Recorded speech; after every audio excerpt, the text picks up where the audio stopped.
आज के समय में ये हाल है कि भारतीय जनता पार्टी अगर कहीं मूतती भी है, तो उसमें से बिच्छू पैदा हो जाते हैं। कोई हुँ, चिंता है कि कर्नाटक का जो संदेश जाएगा, वो छत्तीसगढ़ में, वो मध्य प्रदेश में, वो राजस्थान में जहाँ चुनाव होने हैं, तो अच्छा। एक अकेला सब पे भारी इसका मतलब ये है कि मोदी जी ने बाकी पार्टी को एक तरह से झाड़ू फेर के कोने में बैठा दिया है। नमस्कार दोस्तों, हिंद वॉइस में आपका स्वागत है। मैं हूँ इकराम, हमारे साथ हैं एडवोकेट अनंत कुमार जी। सर बहुत-बहुत स्वागत है। नमस्कार। सर एक तरफ कर्नाटक में हंगामा मचा है, दूसरी तरफ दिल्ली में जंतर-मंतर पर हंगामा मचा है। पहलवानों का जो उन्होंने कल सुप्रीम कोर्ट ने कहा कि एफआईआर दर्ज करने के आदेश भी दिए हैं। साथ ही बृजभूषण ने प्रेस कॉन्फ्रेंस में कहा कि वो इस्तीफा तो नहीं देंगे, इस्तीफा देंगे तो वो दोषी साबित हो जाएँगे, तो वो इस्तीफा नहीं देंगे। दूसरी तरफ कर्नाटक में राजनाथ सिंह जाके कह रहे हैं कि कांग्रेस जो है मोदी जी की से डरती है, इसलिए अनाप-शनाप बयान देते रहते हैं। तो मैं जानना चाहता हूँ कर्नाटक से शुरू करें आप। कर्नाटक में क्या स्थिति बन रही है? भारतीय जनता पार्टी की क्या हालत है? कांग्रेस की क्या हालत है? थोड़ा बताएँ, फिर दिल्ली पे आएँगे। देखिए, ऐसा है कि कई बार जो है, किस्मत अपना रोल प्ले कर रही होती है। जी, कई बार चीज़ें होनी होती हैं तो होती हैं और कई बार नहीं होनी होती तो नहीं होती। आज के समय में ये हाल है कि भारतीय जनता पार्टी अगर कहीं मूतती भी है, तो उसमें से बिच्छू पैदा हो जाते हैं। यानी कि किस्मत खराब हो, तो हुँ, जिसे वो कहते हैं ना कि आदमी जो है हर जगह जो है उसको मात ही मात मिलती है। वही भारतीय जनता पार्टी के साथ आज के दिन हो रहा है। आपने जी, कर्नाटक की बात आप कर्नाटक में देखिए कि जगदीश शेट्टार जो हैं, वो जो कि मुख्यमंत्री के उम्मीदवार थे और मुख्यमंत्री पहले रह भी चुके हैं। उनको जो है पार्टी ने बाहर निकाल दिया, टिकट नहीं दिया। वो पार्टी छोड़कर जो है कांग्रेस में शामिल हो गए। दूसरे नेता जो थे उप मुख्यमंत्री थे, वो पार्टी छोड़कर जो है कांग्रेस में शामिल हो गए। इस जी, तरह आप देखते हैं कि जो लगातार मुद्दे हैं, लगातार बातें हैं, वहाँ पर जो है कर्नाटक में स्थिति दिन प्रतिदिन जो है भारतीय जनता पार्टी के लिए खराब होती जा रही है।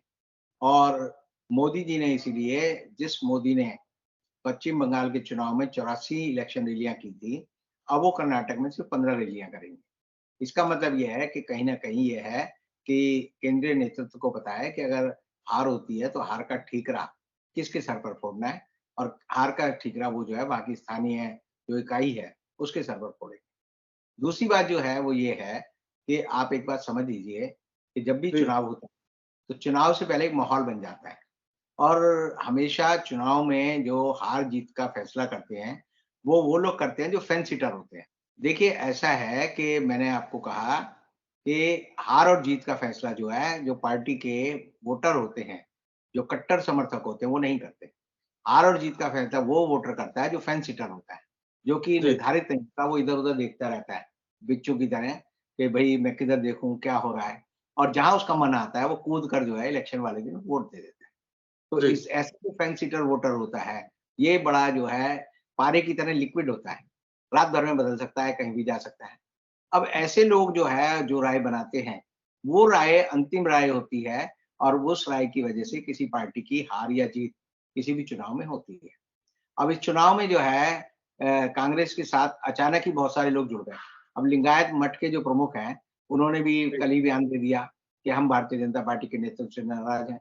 लिंगायत जो है उनका सम्मेलन हुआ, उन्होंने कहा कि हम इनसे नाराज़ हैं। आप देखिए कि वो जो दूध वाली बात थी नंदिनी गाय की, वो दूध की जी, ब्रांड को लेकर जो है झगड़ा हुआ, तो सारे जो दुग्ध उत्पादक लोग हैं, वो खिलाफ हो गए सरकार के। इसी तरह वहाँ पर जो है, जो युवा हैं, जो पढ़े-लिखे लोग हैं, वो भी सरकार के खिलाफ हो गए। अब आरक्षण की बात हुई, सुप्रीम कोर्ट ने आरक्षण के लिए कर दिया कि 9 मई तक जो है आरक्षण पर कोई फैसला नहीं होगा, पुराना आरक्षण जारी रहेगा। उससे मुसलमान का वोट जो है बीजेपी के खिलाफ हो गया। जिन लोगों को उसके प्रतिशत का वोट दिया था, वो उनके खिलाफ हो गया। तो एक तरह से अभी 2 दिन पहले राहुल गांधी ने वहाँ पर रैली की और उस रैली में बरसात के बावजूद लोग वहीं के वहीं जमे रहे, खड़े रहे और दूसरी तरफ जो है बीजेपी के जो अध्यक्ष हैं नड्डा जी, उन्होंने जी, रैली की तो उसमें मुश्किल से यानी कुर्सियाँ थी अगर मान लीजिए 5,000 तो लोग आए मुश्किल से 1,500। तो ऐसे में नड्डा जी को कहना पड़ा कि कर्नाटक के लोग अगर मोदी जी के आशीर्वाद से वंचित रहना चाहते हैं, तभी वो हुँ, कर्नाटक के लोग भारतीय जनता पार्टी को नहीं जिताएँगे। तो एक तरह से हताशा की स्थिति आ गई है और हताशा की स्थिति में ये हो रहा है कि पहले होता था कि कांग्रेस का वोटर जो है घर से निकलता नहीं था, क्योंकि जी, कांग्रेस का कार्यकर्ता नहीं निकलता था। कांग्रेस का कार्यकर्ता नहीं निकलता था तो वोटर भी नहीं आता था, तो वो हार हुँ, जाते थे। आज के समय में जनता खुद जो है कांग्रेस के लिए कार्यकर्ता बन गई है। आपने शायद देखा नहीं होगा कि 4 जेडीएस के विधायक थे, जिनको की टिकट मिला और वो जो है जब अपना नॉमिनेशन भरने के लिए गए, तो पोलिंग स्टेशन पर, जहाँ पर कि रिटर्निंग ऑफिसर के यहाँ भरना था पर्चा, वहाँ उन्होंने हजूम देखा और वो जेडीएस छोड़कर कांग्रेस में शामिल हो गए। 12 जो है भारतीय जनता पार्टी के जो इस समय के विधायक हैं, वो कांग्रेस में शामिल हो गए। तो एक तरह से कांग्रेस का हाल जो है वहाँ पर आंदोलन का हो गया है, एक रेला है, कि जिसे कहते हैं ना, मजरू सुल्तानपुरी का एक शेर है जी, जी, जी। कि मैं अकेला ही चला था जानिबे मंजिल मगर लोग साथ आते गए और कारवां बदल गया। तो कांग्रेस आज वहाँ पार्टी नहीं है, कांग्रेस वहाँ एक आंदोलन है। वहाँ पर कांग्रेस जो है गंगा की तरह है जिसमें सारी नदियाँ मिल जाती हैं।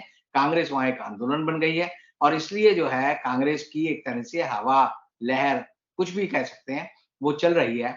और जब भी आंधी की तरह हवा बदल जाती है, तो आप देखिए बड़े से बड़े पेड़ जो होते हैं, वो पूरी तरह से जड़ से उखड़ जाते हैं। तो आज भारतीय जनता पार्टी की स्थिति जो है, हवा और आंधी के मुकाबले में खड़े हुए उस पेड़ की तरह है, जिसकी जड़ें ही उसके खिलाफ हैं, जिसकी जड़ें ही खोखली हो गई हैं और ऐसे में भारतीय जनता पार्टी की चिंता कर्नाटक को लेकर नहीं है। उनको ये हुँ, चिंता है कि कर्नाटक का जो संदेश जाएगा, वो छत्तीसगढ़ में, वो मध्य प्रदेश में, वो राजस्थान में जहाँ चुनाव होने हैं, वहाँ जी, जाएगा और उत्तर भारत में भी कांग्रेस की जड़ें अगर मजबूत हो जाती हैं, तो भारतीय जनता पार्टी जो कि हमेशा एक सपना पालती थी कि कांग्रेस मुक्त भारत, वो जो है उल्टा हो जाएगा, वो हो जाएगा कि भाजपा मुक्त भारत।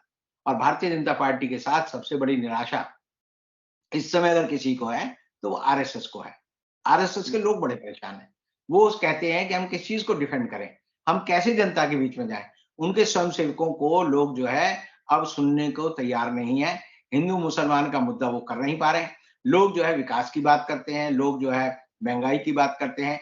कांग्रेस का पूरा जोर है भ्रष्टाचार पे, क्योंकि 40% भ्रष्टाचार की जो बात राहुल गांधी बार-बार करते हैं, उसकी वजह से आप समझ लीजिए कि पूरी की पूरी बीजेपी जो है, एक तरह से डिफेंसिव है, पूरी तरह से वो आत्मसमर्पण कर चुकी है और आत्मसमर्पण ही नहीं बल्कि एक तरह से हताशा में, जैसे कहते हैं ना कि कौरव और जब सिकंदर और पौरस की लड़ाई हुई थी, तो हुँ, जो पौरुष के वो थे हाथी, वो उल्टे ही जो है उसकी सेना को कुचल गए थे और कुचलने की वजह से सिकंदर की जीत हुई और पौरुष जो है हार गए। तो हारने की वजह जो है आज भारतीय जनता पार्टी की ये है कि इनके जितने भी बड़े-बड़े हाथी हैं, वो चिंगाड़ रहे हैं, उल्टा ही जो है भाग रहे हैं और उल्टा भाग ही नहीं रहे, बल्कि वो जो कांग्रेस में शामिल हो रहे हैं। तो ऐसी हालत में जो है भारतीय जनता पार्टी के नेतृत्व के पास कर्नाटक को तो उन्होंने मान लिया कि खो गए हम। कर्नाटक जी, हमारे हाथ से चला गया है।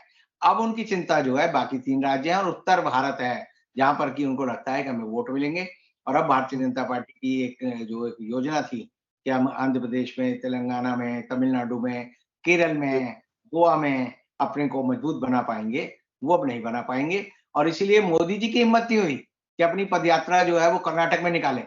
वो जो है पदयात्रा निकालने कहाँ पहुँच गए? केरल पहुँच गए।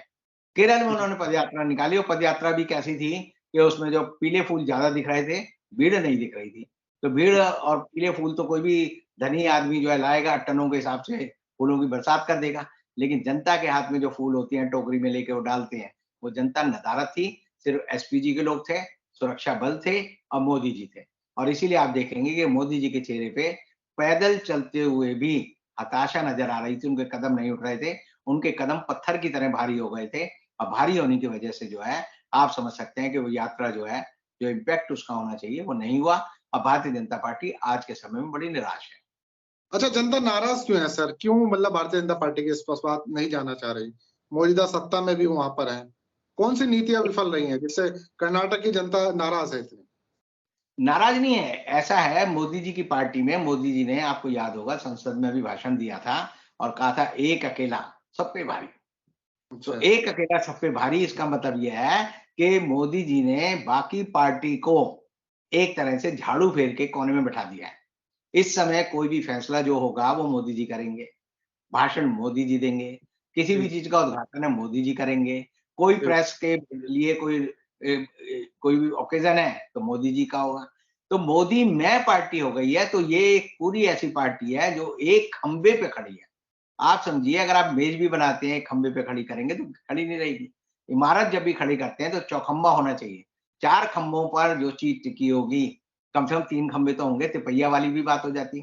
तो इस पार्टी में तो ये है कि एक ही खंभे पे खड़ी है, और एक खंभे पर खड़ी हुई पार्टी का सबसे बड़ा नुकसान क्या होता है कि सेकंड लाइन ऑफ लीडरशिप वो नहीं है। आज के समय में कोई मंत्री को कोई मतलब नहीं, लोग मंत्री का नाम नहीं जानते। एक आपको याद होगा, बीजेपी के प्रवक्ता से पूछा, जी बताओ आपके जो श्रम मंत्री कौन है? तो वो नहीं बता पाए।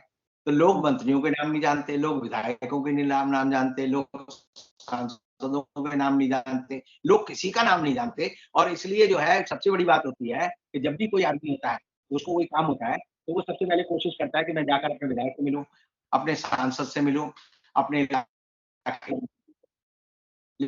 लेकिन मिलेगा तो जब वो किसी खुद रोना रोते हैं, जी हमारी कोई नहीं सुनता, विधायक खुद रोते हैं, हमारी कोई नहीं सुनता, सांसद खुद रोते हैं, हम कोई नहीं सुनते। तो रोते हुए आदमी के घर जाकर जब रोता हुआ जनता का आदमी जाता है, तो उसे पता चल जाता है कि यहाँ कुछ नहीं होना, और जब यहाँ कुछ नहीं होना, तो वो जो है वापस आ जाता है। और ऐसे में भारतीय जनता पार्टी का जो तंबू है, वो सजा तो हुआ है, लेकिन उसमें भीड़ नहीं है, नदारद है। भारतीय जनता पार्टी खाना है, लेकिन खाने वाले नहीं है। और इसीलिए जो है मनरेगा हो, महँगाई हो, लोगों को रोजगार हो, लोगों का स्वास्थ्य हो, लोगों की शिक्षा हो, हर मामले में मोदी सरकार ने हर चीज का जो एक तरह से व्यापारीकरण कर दिया है या निजीकरण कर दिया है, उससे लोग जो है बड़े निराश हैं।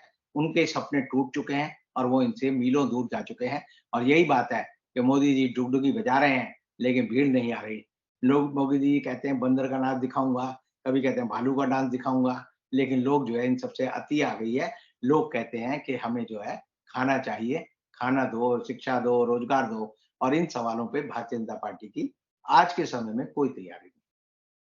बहुत-बहुत शुक्रिया सर, आपने पूरा हाल विश्लेषण बताया कि कर्नाटक में इस वक़्त जनता क्या चाहती है, जनता का मूड क्या है और भारतीय जनता पार्टी क्यों वहाँ पर विफल हो रही है। आप लोग नीचे कमेंट ज़रूर कीजिएगा। कल फिर रंजन कुमार जी से बात करेंगे किसी और एपिसोड में, तब तक के लिए दीजिए इजाज़त।